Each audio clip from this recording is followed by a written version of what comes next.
আসসালামু আলাইকুম ভিউয়ার্স, আশা করি সবাই ভালো আছেন। আজকের ভিডিওতে আমি নিয়ে এসেছি রুই মাছ ফ্রাই, রুই মাছ মশলা মাখিয়ে ফ্রাই। প্রথমে আমি পেঁয়াজ বাটা, ধনিয়ার গুঁড়া, মরিচের গুঁড়া এবং হলুদের গুঁড়ো, লবণ এগুলো দিয়ে আমি মশলাটা ভালো করে মেখে সব মশলা একসাথে মাখিয়ে মিক্সড করে নেব। তারপরে পিস পিস করে মাছ ওটাতে দিয়ে ভালো করে মশলা মাখিয়ে নেব।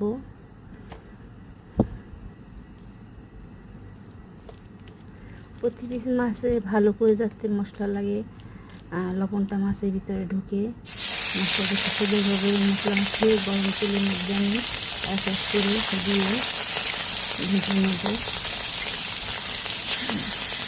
প্রতি পিস মাছ আমি সুন্দর করে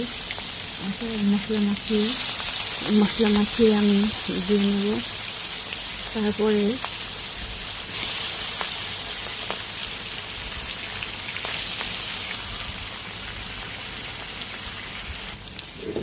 মাছগুলোকে আমি উল্টে পাল্টে ভালো করে ভেজে নেব। মাছটা যাতে সেদ্ধ হয় এবং মাছ যেন কাঁচা না থাকে, একবারে লাল লাল করে উল্টে পাল্টে ভেজে নেব। এই মাছটা এইভাবে মশলা মাখিয়ে আপনারা বাসায় ট্রাই করবেন, খুবই সুস্বাদু মজাদার। তো এভাবেই একবার রান্না করে খেয়ে দেখুন। সবাই ভালো থাকুন। আসসালামু আলাইকুম।